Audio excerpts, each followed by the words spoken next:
So in the previous video, I explained how randomness can be viewed.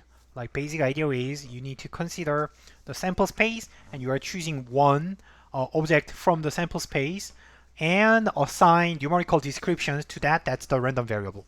And this whole process is considered as one experiment. Okay, that's that. That's purely conceptual approach. And I would like to introduce two important concepts. And this is actually everything in statistics. One is there are two ways to summarize or present or describe the randomness. One is probability distribution, right? This is so when you explain probability distribution, it describes how the random variable is distributed. And you may use expectation or variance, or like more academically we call them moments. So expectation is another way to describe the randomness. Like expectation tells, like mean tells you where is what is approximately on average the average value, and variance tells you how variable the randomness is. So these two guys are important to understand because they are really useful. They are maybe, extremely speaking, they are the only two ways to describe the randomness. So they may be used to define a research question. You have to define research questions, formulate research questions. Maybe you are going to use one of these two. And assumptions will be imposed in actually one of those two forms. And if you observe the data and when you do some analysis, then your results will be one of these two guys in some sense, in a general sense. And finally, the properties of your estimator or your results will be also stated in one of these two forms. So everything is starting from one of these two and ends with one of these two. So if you have a third alternative, please let me know. I think I have not seen any. So almost all of the statistics concepts are some kind of variants of these two, right? So let's study both one by one. First, let's think about probability distribution. This is simple notation. I'm going to use uppercase letter, which is a random variable, and lowercase letter for a specific value. This is not random. So for example, when I say probability x, random variable x is smaller than 0, for example, then 0 is a specific value. Random variable x is random guy, so I use uppercase for the random variable, but lowercase for the specific value, like 0. And usually, almost always, usually I'm going to write it this way, and k-dimensional column vector. So it is k by 1 matrix. So when I need to transpose it, when I need 1 by k, I'm going to use transpose. And we define cumulative distribution function. This is the most important definition when understanding the probability distribution. So notation goes like this.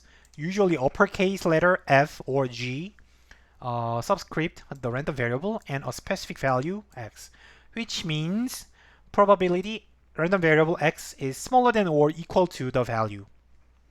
When x is a vector, it means like something like this. So all the element is smaller than or equal to each element of x, lowercase x.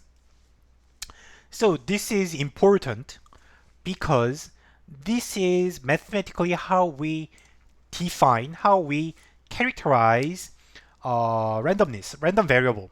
That means when I say mathematically characterizes random variable, that means first, for any random variable, the cumulative distribution function is well defined. It is well defined. When I say well defined, then you may ask me, then other functions may not be well defined? Yes. For example, the mean or variance may be infinity or minus infinity. That means it is not defined. But cumulative distribution function is always well defined. That's the one thing. And second, when two random variables have the same CDF, then we simply say they are the same random variable, right? So these two imply that the CDF mathematically characterizes a random variable. Usually, however, the cumulative distribution function is not convenient to use. So usually what you may be familiar with is the PDF, probability density function, which is a derivative of the CDF. And the problem is, as I said, it may not be well defined. For example, when f is discontinuous, then you cannot differentiate. So PDF is not well defined. So this is an example where you have problems. Or also, you may consider probability mass function, which is simply the probability equals to 1 point. But this function is 0 everywhere if x is continuous.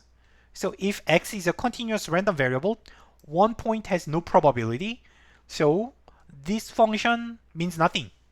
So every continuous random variable has the same probability mass function, PMF, but that does not imply those random variables are the same. Therefore, like this, CDF is the mathematically most fundamental object. However, for simplicity, in most cases, unless I say something, I'm going to assume that x is continuous, and I'll assume that the PDF is well defined, because otherwise the notation and the proof will be much more complicated. So I am going to just use PDF in my notation, but it does not imply the random variable has to be continuous, or it doesn't imply the theory does not apply to discrete variables. So it is just for intuition. The intuition, if it holds with PDF, then it will be straightforward to extend beyond PDF. And second thing you may need to understand is the difference between joint distribution and marginal distribution. I believe you must be familiar with the concept. So joint distribution is literally about more than one random variable, like random vectors. And for example, if you have two random variables, and if you know the joint distribution between x1 and x2, but you are only interested in x1, then you don't need this information. Then you are going to integrate out x2 and only have one-dimensional distribution function. So this is how you obtain marginal distribution from joint distribution. Simply speaking, if you put infinity here, take limit that brings x2 goes to infinity, then you are going to get the marginal distribution.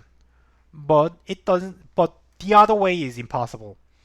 Even if you know two marginal distributions, you observe x1, you observe x2, but separately. But the problem is you cannot recover the joint distribution because the correlation coefficient, for example, is not obtained by marginal distributions.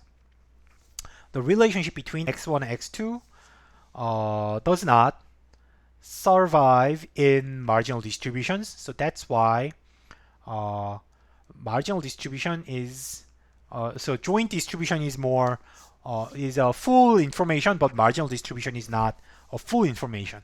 So that's another important concept. I'm going to skip this. And another important thing you need to review. By the way, this is just a review. If you don't understand any of this, then that's your problem. You have to study by yourself. Maybe look through statistics textbooks and study that by yourself. I'm just reviewing you. I'm just reminding you that you must have learned these at some point earlier. And conditional probability distribution is about two events, say event A and event B, then we denote it this way. Probability of A under the condition that B happens is defined in this way. Probability that A and B happen together is divided by the probability of B, right? So for example, you may apply the same idea to the CDF. So conditional CDF is defined this way. So probability conditional CDF of X conditional on being positive, being non-negative, can be written in this way. So you have something like this, right? If you understand this definition, it's automatic, right? And you may define conditional distribution between two variables. Also, it goes like this. So just direct application of the definition. However, the problem is a little bit tricky here is you may want to use conditional distribution given one point. Given one point when y equals to y, what is the probability distribution of x? The problem here is that probability y equals to y at a point is always 0 if y is continuous. For a continuous random variable, one point has no probability, so this definition does not work because the denominator is 0. So in this case, you have to allow an exception. Actually, mathematically, you define it as derivatives with derivatives. And remember, the derivative is simply PDF, probability density.